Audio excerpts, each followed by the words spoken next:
right, good morning everyone. My name is Zachary Harmer. I'm North American Sales Manager and Global Support Manager here at SoilOptix. Today I'm just going to be talking about how SoilOptix and really soil mapping as general is helping enhance, let's say, the overall management of crops throughout our entire system.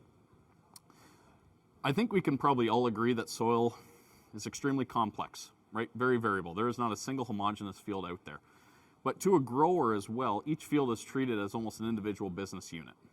Right? And because of that, we want to know what the dollars and cents, we want to make them understand out there that we can make money, and obviously there's places that we can lose money. But to get there, where can we optimize these inputs ultimately, right? How can we understand where we're saving, but maybe where we're over applying as well? In the end, these are what we classify as pockets of opportunity, right?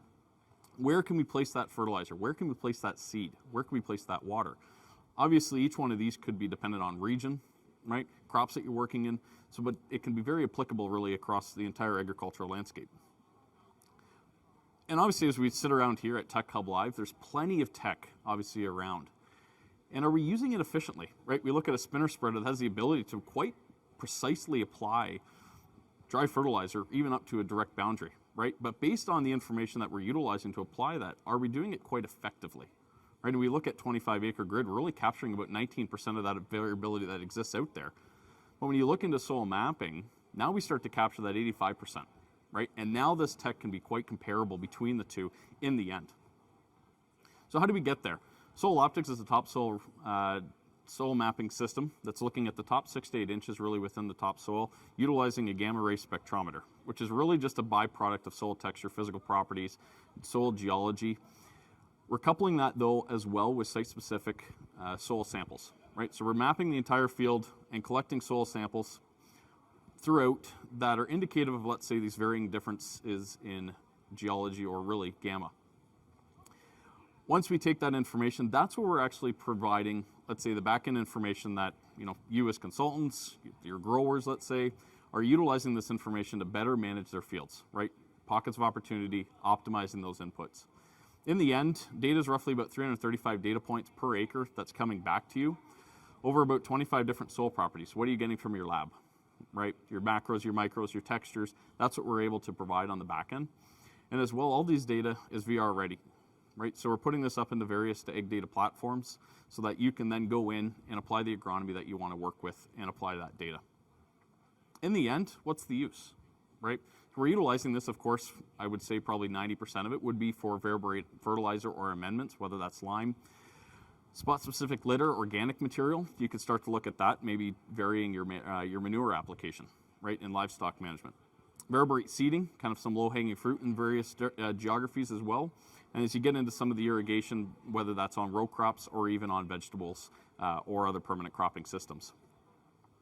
In the end, the value is really about identifying these pockets of opportunity, right? How do we go from, let's say, an overall grid application? This is a field in Western Canada. This is on 5-acre grids. We have an average of roughly about a 5.4. In the end, that lime rate, once you apply that variable rate application, is about 2,400 pounds. The lime cost on that's about 128 acres, or $128 per acre. This is Canadian dollars, by the way. I just want to make sure that everyone knows that. You didn't catch my accent.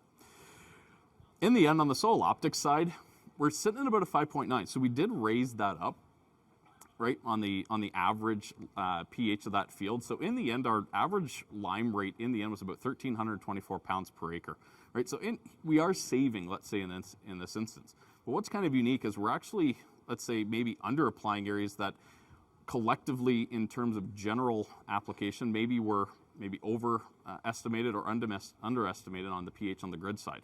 Right, so really just trying to hone in on some of those boundaries in the end across this entire field, utilizing, let's say, again, a soil mapping technology like SoilOptix. One of the big things that I'd always like to kind of mention is that SoilOptix, we see ourselves as a digital soil lab, right? So we're still just ultimately providing the data for you to go out and utilize your historical agronomy knowledge and an application of, let's say, to the crops that you're working with. So it's all about sort of that interpretation. Right? So we're not changing the wheel on that side. We're just providing, let's say, a bit more precision in terms of that data in the end. These are some of the successes that we've seen, right? Again, this is open to interpretation. It's open to maybe on how you want to go out there and actually apply it. But the applicability can be across very many different cropping systems as well. from the corn belt and soybean belt, of course, what we're in here today, to wheat, canola, edible beans, and even down to potatoes. But in general, what you'll start to see potentially is, again, is depending on how you're applying this, but what we've seen in the end is ultimately just higher quality product, better yield, maybe a reduction in the extremes of yield of what you're seeing out there in the field, right? So we're not getting sort of those wacky extents. We're more or less really homogenizing that field and better standability and just ultimately a more even crop. What's kind of unique, kind of bringing us around to precision ag and kind of what we all talk about on a day-to-day, right? Soil is just one component of that entire precision ag puzzle, right? Here's an example where, what does yield do, right? How can we start to interpret soil information in response to, let's say, what we just pulled from the field?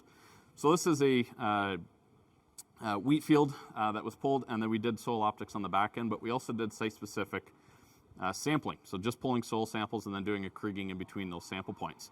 And you can see there is a general trend between, let's say, the yield and just that site-specific soil sampling, right?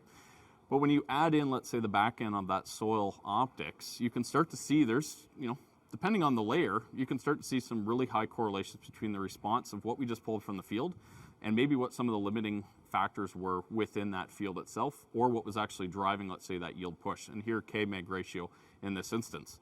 But it's not sometimes always one single property, right?